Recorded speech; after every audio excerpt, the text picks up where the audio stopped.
Hello viewers, welcome to the channel. Today we are going to discuss how to change flight in trip.com.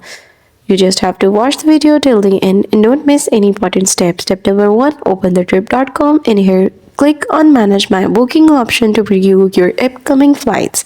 Then select the booking you want to modify, then tap change booking to see the airline's change and cancellation policies.